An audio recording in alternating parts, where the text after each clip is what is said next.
ડીઝલના ભાવ વધારા સામે લક્ઝરી બસ સંચાલકોમાં ભારે રોષ, સરકારને તાત્કાલિક રાહત આપવાની માંગ। ગુજરાત સરકાર દ્વારા ડીઝલના ભાવમાં કરાયેલા વધારાને લઈને રાજ્યભરમાં લક્ઝરી બસ સંચાલકોમાં ભારે નારાજગીનો માહોલ જોવા મળી રહ્યો છે।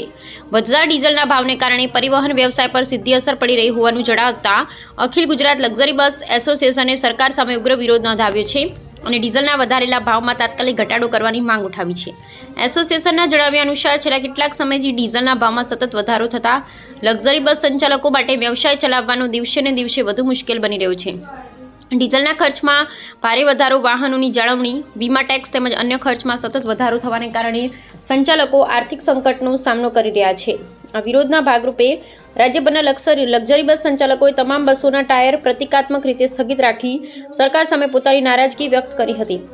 એસોસિએશનનું કહેવું છે કે જો સરકાર સમયસર યોગ્ય નિર્ણય નહીં લે તો તેની સીધી અસર મુસાફરોને પણ ભોગવવી પડી શકે છે।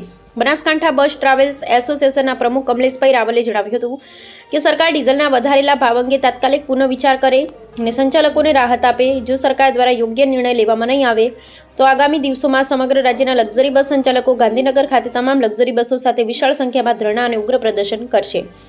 ઉત્તર ગુજરાત ટ્રાવેલ્સ એસોસિએશન પ્રમુખ હસુભાઈ પટેલ, મંત્રી કમલેશભાઈ પટેલ, કનુભાઈ, હરિભાઈ, જીગરભાઈએ વધુમાં જણાવ્યું હતું કે લક્ઝરી બસ ઉદ્યોગ હજારો પરિવારોના રોજગાર સાથે સીધો જોડાયેલો છે। જો ડીઝલના ભાવમાં રાહત આપવામાં નહીં આવે તો અનેક સંચાલકો માટે વ્યવસાય ચાલુ રાખવો મુશ્કેલ બનશે અને તેની વ્યાપક અસર સમગ્ર પરિવહન ક્ષેત્ર પર પડશે। હાલ સમગ્ર રાજ્યના લક્ઝરી બસ સંચાલકોની નજર સરકારના આગામી નિર્ણય પર છે।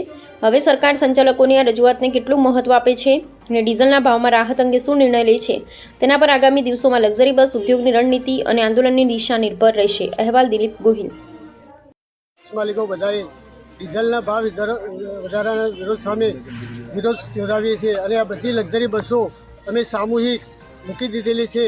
જ્યાર સુધી સરકાર ડીઝલના ભાવ વધારો નહીં ઓછો કરે ત્યાર સુધી અમે ગાડીઓ ચલાવવા માગતા નથી અને જો કદાચ ગાડી પણ ચલાવીશું તો 20% ભાવ વધારા સાથે જ ચલાવીશું। એનો પણ ભાર પ્રજાના માથે જ છે। એટલે સરકારશ્રીને નમ્ર વિનંતી છે કે જલ્દીમાં જલ્દી ડીઝલમાં ભાવ ઓછો કરે અને લોકોને રાહત આપે એવી અમારી નમ્ર વિનંતી છે। કેટલી લક્ઝરીઓ છે અને તમારી આગામી રણનીતિ શું રહેશે? અમારી ઓલ ઓવર ગુજરાતના અંદર 30,000 લક્ઝરી બસો છે અને અમારી આગળની રણનીતિ એ જ છે કે જો ડીઝલ વધારો